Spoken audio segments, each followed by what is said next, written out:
My mother would prefer you weren't here." Nathaniel said it low, almost gentle, the way you'd tell someone their car had been towed. Nobody around us noticed. He straightened his jacket, glanced past me toward the tent, glowing with string lights, and delivered the rest without blinking. "You're making this harder than it needs to be, Elena." For a second, I genuinely thought I'd misheard him over the sound of the string quartet warming up somewhere behind the hedges. The late September light was pouring gold across the lawn of the Ashcombe estate outside Charleston, where his sister Claire's wedding reception was about to begin.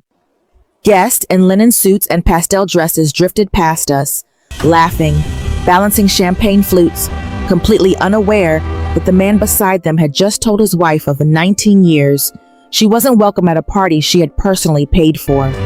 I hadn't been turned away because I was late. I'd been turned away because my name wasn't on the list at the tent entrance, and the young woman holding the clipboard had looked genuinely sorry about it. "There's some mix-up," I'd said, still smiling. "I'm sure it'll sort itself out." I had expected Nathaniel to fix it in 10 seconds. Instead, he became the problem.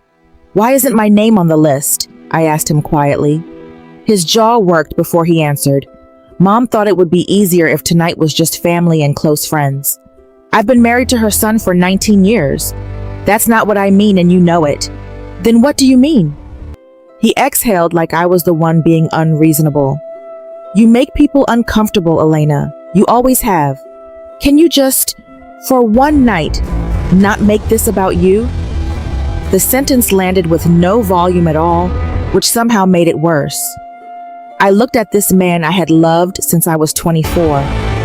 The man whose failing restaurant supply business I had personally restructured during a recession that nearly buried his family. The man whose father I had quietly bailed out of a foreclosure 11 years ago, an act everyone in the family still referred to, warmly, as the year Nathaniel saved the farm. The man whose mother believed, right at that moment, that her son had bought her the villa she was about to be gifted the deed to at dinner. A villa that had, in fact, come entirely out of my investment account 3 weeks earlier. He couldn't hold my eyes anymore. Behind him, his mother Margaret stood under an arbor of white hydrangeas, greeting arriving guests like a woman accepting a crown. "I see," I finally said. Relief flooded his face. "I knew you'd understand." He had no idea how right and how wrong he was in the same breath. I took out my phone, opened our last text thread, and typed a single word: "Understood." I hit send, looked up, and smiled. "Tell Claire I hope her wedding is beautiful." I turned and walked to the valet stand without waiting for a response. I didn't cry in the car, not yet. 19 years doesn't end with a scandal, or another woman, or a single dramatic betrayal. It ends the way a bridge fails, slowly, in places you can't see, until the day it simply can't hold weight anymore. I sat in my car in the gravel lot and watched families posing for photographs under string lights, flower girls chasing each other across the grass, and I thought about how much of that beauty had quietly passed through my accounts without anyone ever knowing my name was attached to it. The florist, the orchestra, the imported wine, Claire's honeymoon suite in Positano. Every invoice had crossed my desk months earlier, approved with my signature, paid from an account Nathaniel's family didn't know existed. Margaret had thanked her son effusively for his generosity at every turn. He had never once corrected her.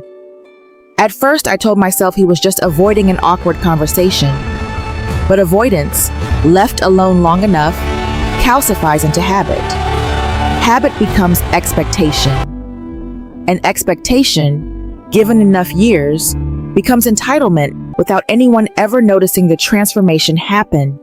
My phone buzzed. My assistant of 14 years, Priya. "Miss Halloway, you sound different." "I probably am." "What do you need?" Not what happened. Not, "Are you okay?" Just the only question that actually mattered. I loved her for that. "I need Marcus Webb's direct line." She didn't hesitate. Within a minute, a name appeared on my screen.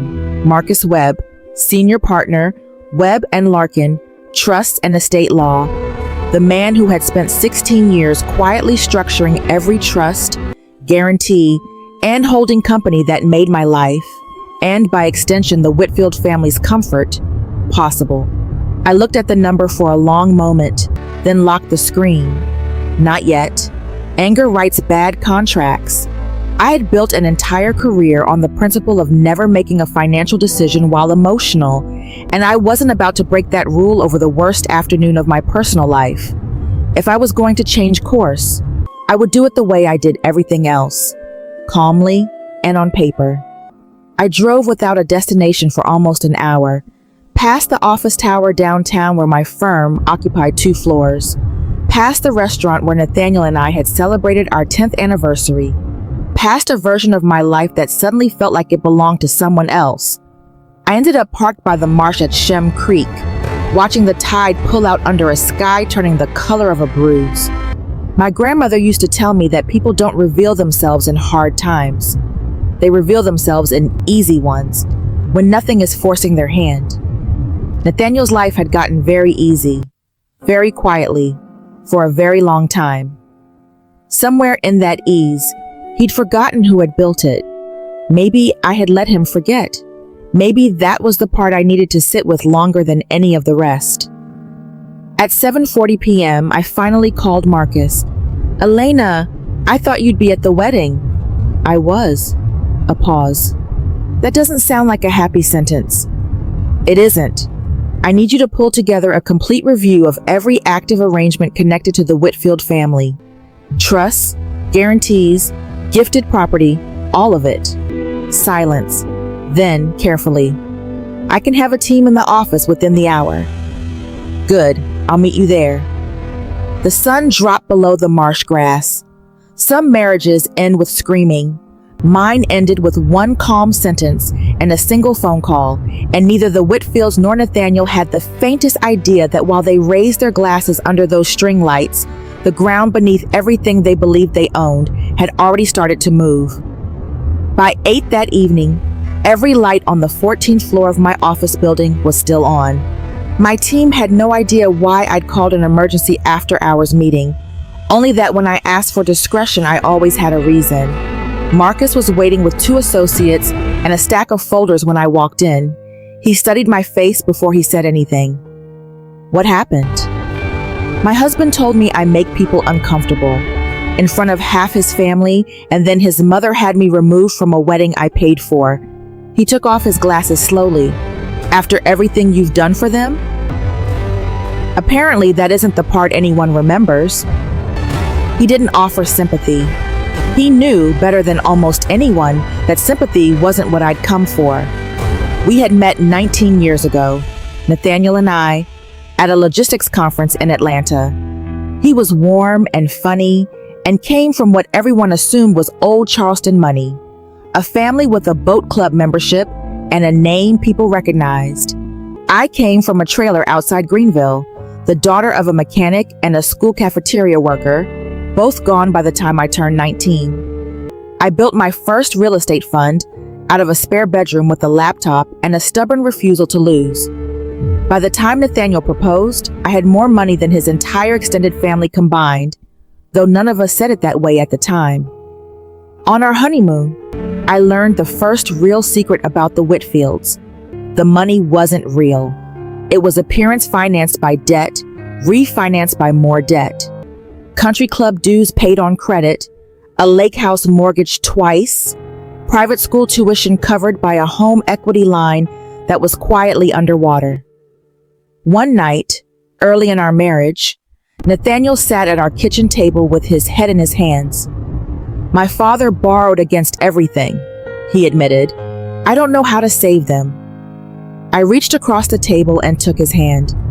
"We'll figure it out." Back then, I meant we. Within 6 months, I had quietly restructured his father's business debt through one of my holding companies. Nobody outside a small circle ever knew why the family survived that year. Nathaniel thanked me over dinner. "You saved my family." "We saved them," I corrected gently. He smiled and agreed, and for a while, he believed it too. But the years did what years do. My fund expanded into 4 states, then 6. Money stopped being something I chased and became something I simply managed. Around that time, Margaret's requests started small. Help with Claire's tuition, a look at a rental property, a friend's restaurant needing capital, reasonable things, family things. Then they grew. A lake house renovation, a heart procedure, a Mercedes for Margaret's 60th birthday, presented to her by Nathaniel with a bow on the hood while I stood 3 feet away and was never once acknowledged. "My son always takes care of his mother," Margaret had said that day, beaming. I'd asked Nathaniel gently in the car afterward why he never corrected her. "It makes her happy," he said. "You know how she is." I did know. She loved being admired more than she loved being honest, and correcting her felt, to him, like an unforgivable cruelty. So I let it go. Again and again. And every silence taught her the same lesson, that I could be erased, and I would allow it. Marcus slid a folder across the table. 31 separate transactions benefiting the Whitfield family over 19 years. All documented, all under your signature, not his. I hadn't kept count. Seeing the number in ink made something in my chest go very still. "Do you remember what I asked you when we first structured these?" Marcus said. "You asked if I wanted to protect myself. And you said you trusted your husband." I did. Trust and documentation were never supposed to replace each other, Elena. You just happened to need the documentation 19 years later, instead of never. My phone lit up. Nathaniel. I let it ring out, then again, then a text from Margaret, then Claire. I answered none of them. Finally, a message from Nathaniel. "Where are you? Mom says the villa closing got flagged. Funding issue. Call me." I read it twice and almost laughed. The legal review hadn't even started yet. "Interesting," Marcus said, reading over my shoulder. "They're already feeling the first ripple." For 19 years, whenever the Whitfields needed something, they called me, though they rarely knew that's what they were doing. Tonight, for the first time, they would have to wait. I slept 3 hours and woke with the kind of clarity that only comes after a decision has already made itself somewhere below conscious thought. At 8 the next morning, my full team assembled. Marcus, my CFO Daniel Okoro, and my trust administrator, Renata Cruz.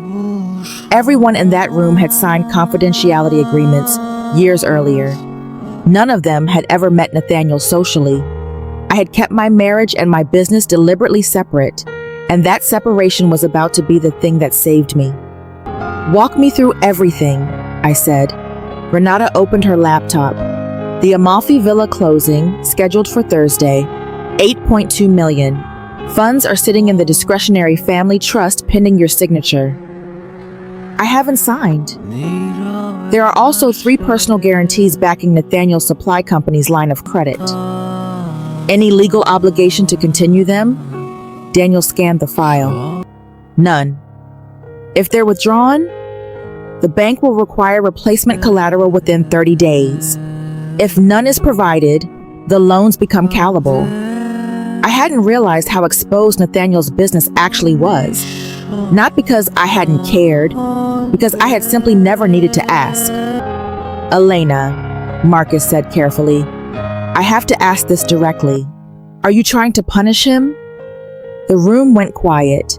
I thought about it honestly before answering. No. Then what's the objective? The truth. For 19 years, I let everyone, including my husband, believe a version of our life that wasn't real. I'm not interested in destroying anyone. I'm interested in no longer financing people who humiliate me in public. Marcus nodded slowly. That's a very different goal. It is. By 10 that morning, the first letters had gone out. Not lawsuits, not threats, just formal notices from the trust's grantor pausing discretionary distributions pending review. The villa closing, the line of credit guarantees, the country club membership quietly paid annually from an account with my name on it. Nothing illegal, Nothing emotional, just paperwork. Paperwork has a way of rearranging a family's entire reality by lunchtime. I heard how it unfolded secondhand later. The Whitfields had gathered for a family brunch the morning after the wedding when Margaret's phone rang. She answered cheerfully. Her face changed within seconds. "What do you mean the closing is delayed? The funds are already there. What authorization?"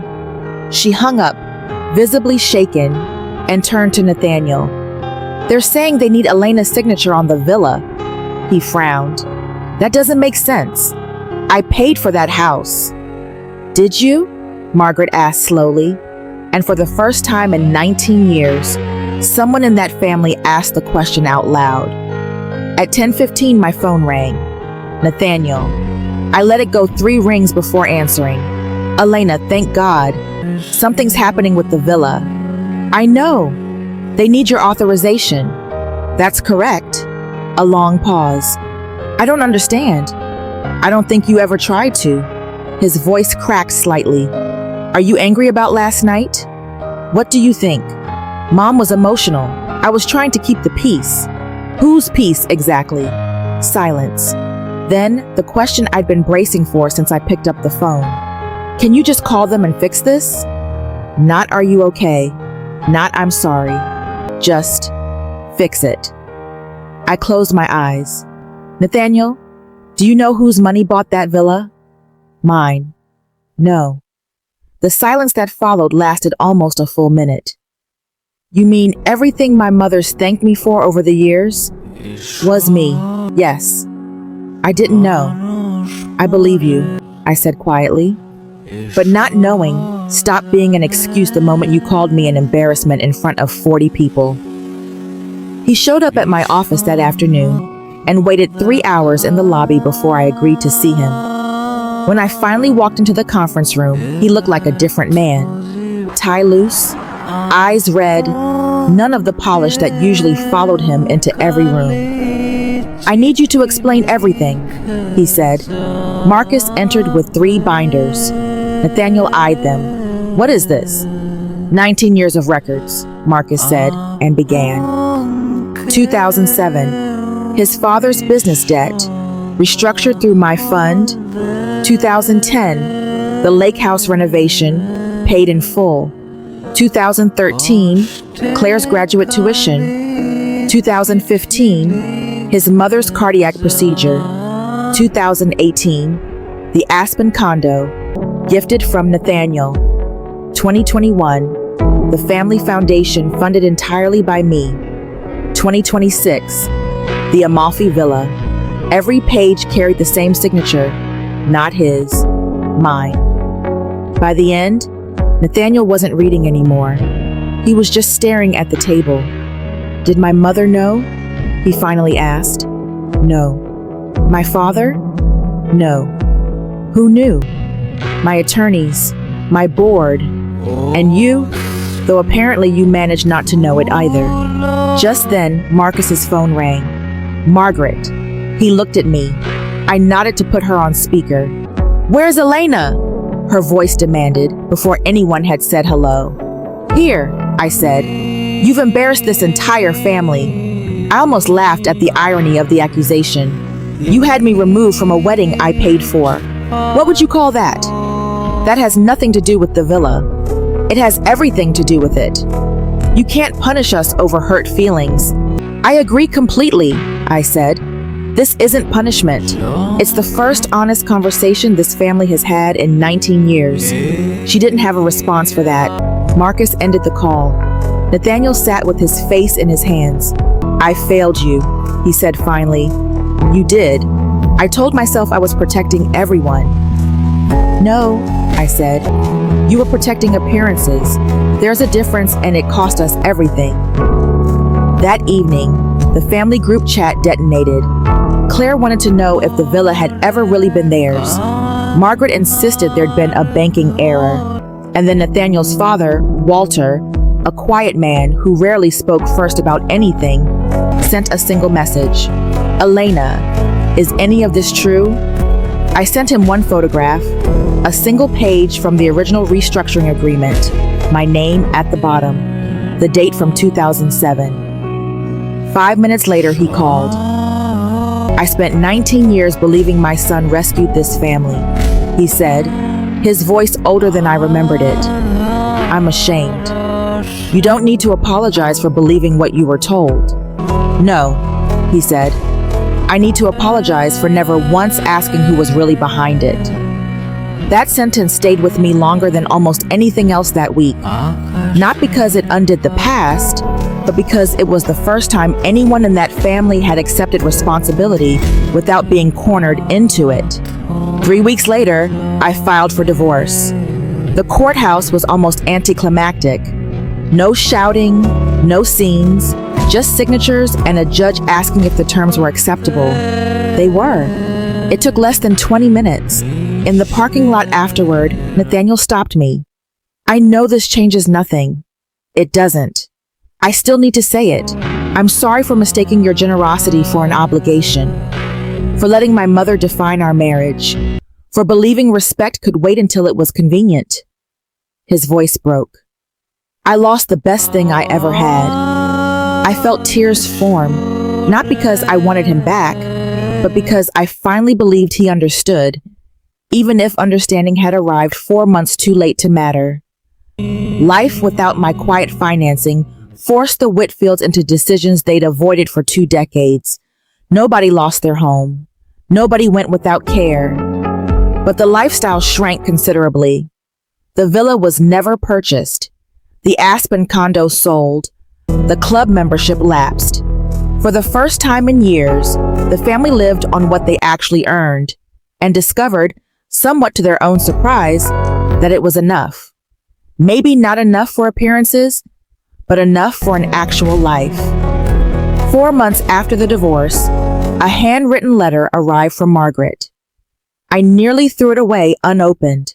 Instead, I read it. She admitted, in careful, unpracticed handwriting, that she had spent most of her life mistaking admiration for respect, that she'd liked being envied more than she'd liked being honest.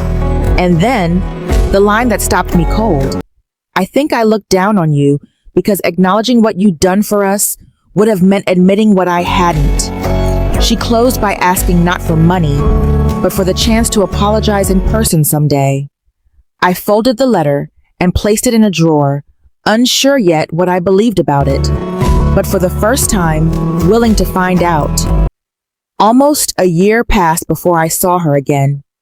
By then, my life looked nothing like it had before that wedding. I'd sold the large house Nathaniel and I shared and moved into something smaller near the water. And when friends asked why I didn't keep the bigger place, my answer never changed. I didn't need more space. I needed a lighter life. For the first time in 2 decades, my calendar wasn't quietly absorbing other people's emergencies. I rediscovered slow mornings, long walks, dinners with friends who knew me as Elena and nothing else. I started a scholarship fund for young adults aging out of foster care. The first class had 9 students. By the 3rd year, we'd expanded into 2 more states. Watching them graduate gave me a kind of satisfaction no acquisition ever had. Success felt different when it wasn't measured in signatures. One afternoon, my assistant told me Nathaniel was in the lobby. He came in holding nothing but a plain envelope. No watch, no polish, just a man who looked for once entirely comfortable in his own skin. I took a job, he said.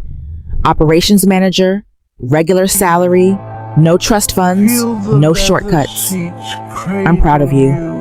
He smiled faintly. That means more than you think. He slid the envelope across the table. Inside was a modest check, nowhere near what I'd spent over the years, with a note attached. First, repayment. I know I'll never pay back everything, he said. I'm not doing this because I owe the money. I'm doing it because I owe the effort. I accepted it. Why? He asked, surprised. Because refusing it would take away your chance to become the man you're trying to be. At the door, he paused. I loved you, Elena. I think I spent years loving what you gave me instead of who you actually were. I know, I said gently. I've known that for a long time. 3 months later, Margaret asked to meet. We chose a small cafe, far from anywhere either family had ever gathered. She looked older, quieter, stripped of the performance that used to precede her into every room. "I've replayed that day at the wedding 100 times," she said. "I wanted everyone to admire my family. And in chasing admiration, I lost the respect of the one person who actually deserved it." She placed a set of keys on the table to a smaller home she'd bought after the villa fell through. "I don't want gifts anymore," she said. "I need to give something back, even if it's small." I covered her hand with mine. "I forgive you." She closed her eyes, not dramatically, just with visible relief. "I'm not asking to be family again. I only hoped I wouldn't spend the rest of my life wondering if you hated me." "I don't," I said. "Hate is heavy. I've carried enough weight already."